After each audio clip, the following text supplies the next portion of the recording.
મહત્વના સમાચાર ભાવનગરથી પ્રાપ્ત થઈ રહ્યા છે। ભાવનગરના કોડિયાદમાં તમિલનાડુ પાર્સિંગની બસ પાણીના ધસમસતા પ્રવાહમાં ફસાઈ છે।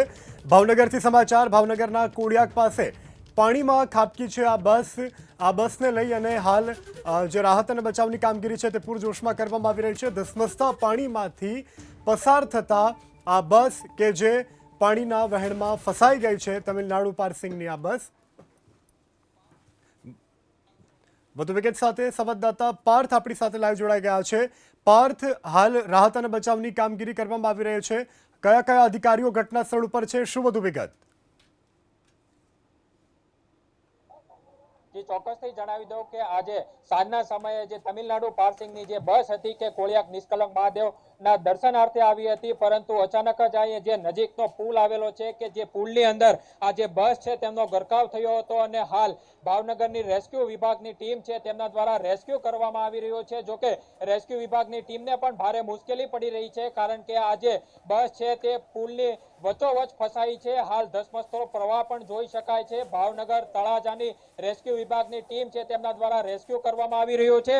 જે બસની અંદર શ્રદ્ધાળુઓ હતા તેની જાણકારી હાલ અમને મળી છે તે મુજબ 30 થી 35 શ્રદ્ધાળુઓ હતા કે જેથી અહીં જે બસની અંદર સવાર હતા તેમનું રેસ્ક્યુ કરવામાં આવી રહ્યું છે। અધિકારીની ટીમ છે તે અહીં સ્થળ પર પહોંચી છે। જોકે હાલ ધસમસતો પ્રવાહ છે પાણીનો તે પણ જોઈ શકાય છે, માટે અહીં જે રેસ્ક્યુ વિભાગની ટીમ છે તેમના દ્વારા ટ્રક મોકલવામાં આવ્યો છે અને ટ્રકમાં બાબતે આ જે બસ છે તેમનો કાચ તોડીને જે શ્રદ્ધાળુઓ છે તેમને બહાર કાઢવાનો પ્રયત્ન કરવામાં આવી રહ્યો છે। અહીં ઘટના સ્થળ ઉપર અધિકારીઓનો કાફલો છે તે પણ મોજૂદ છે।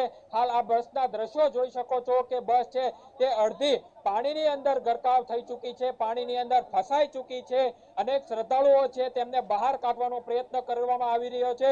જોકે હાલ જે પ્રમાણે જાણકારી મળી રહી છે તે મુજબ એક પણ શ્રદ્ધાળુઓ છે તેમનો જીવ છે તે ગયો નથી, પરંતુ સારી વાત તો એ છે કે અધિકારીઓની ટીમ છે તે કામે લાગી છે અને અહીં જે ફસાયેલા લોકો છે તેમને બહાર કાઢવાનો પ્રયત્ન કરવામાં આવી રહ્યો છે। હાલ પણ પાણીનો પ્રવાહ છે તે ધસમસતો પાણીનો પ્રવાહ જોઈ શકાય છે। બસ છે તે વચ્ચોવચ ફસાઈ છે અને અધિકારીઓની ટીમ છે તે આ બસમાં સવાર જે લોકો હતા તેમનું રેસ્ક્યુ કાઢીને બહાર કાઢવા માટે પ્રયત્નો કરવામાં આવી રહ્યા છે। અચાનક જ આજે નિષ્કલંક મહાદેવના મંદિરેથી બસ છે તે પરત આવી રહી હતી, એ સમયે આ પાણીનો પ્રવાહ વધ્યો હતો અને પાણીના પ્રવાહના વહેણમાં આ જે બસ છે તે ફસાઈ છે અને હાલ અધિકારીઓનું રેસ્ક્યુ કરવામાં આવી રહ્યું છે। દોરડા વડે જે શ્રદ્ધાળુઓ છે તેમને બહાર કાઢવામાં આવી રહ્યા છે। ટ્રક છે તે બસ પાસે પહોંચાડવામાં આવ્યો છે।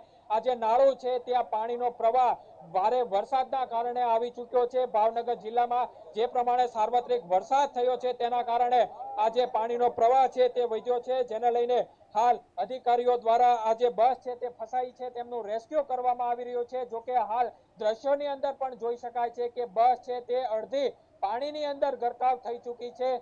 જે શ્રદ્ધાળુઓ છે તેમને બહાર કાઢવા માટેના પ્રયત્નો કરવામાં આવી રહ્યા છે। અન્ય તરફના પણ તમને દ્રશ્યો બતાવવા માંગીશ કે જે અત્યારે કામગીરી કરવામાં આવી રહી છે। માજી સરપંચ છે તેમની સાથે વાત કરવાનો પ્રયત્ન કરશું। શું બનાવ બન્યો હતો? લગભગ 2 કલાક પહેલા આજથી સવારથી જ વરસાદ ખૂબ હતો અને પાણીનો પ્રવાહ ખૂબ હતો, પણ આ બહારની બસ છે એટલે એમને ખ્યાલ ન હોય એટલે એમણે બસ નાખી, પણ અધવચ્ચે આવતા જ બસ વહી ગઈ છે। લગભગ 2 કલાકથી સતત ગામ લોકોની અધિકારીઓની સતત મહેનતથી અત્યારે ગામનો એક ટ્રક ડ્રાઈવર તૈયાર થયો છે અને ટ્રક નાખ્યો છે અંદર।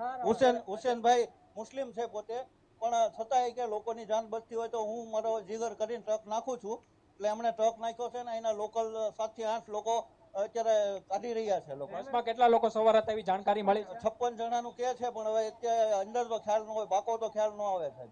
અચ્છા, આ પાણી છે તે ક્યાંનું છે? અહીં નજીકમાં વરસાદના કારણે? તો સાહેબ ના, વરસાદનું ન હોય ને, આ તો સાહેબ માલેશ્રી નદીનું પાણી છે, મોટું પાણી આવે। અહીંથી કોળિયાક છે કેટલો દૂર થાય? ભંડારીયાથી આવે શરૂઆત, માલેશ્રી નદી જી છે ને પાર્થ, ત્યાંથી આવે। સમગ્ર જાણકારી બદલ આભાર।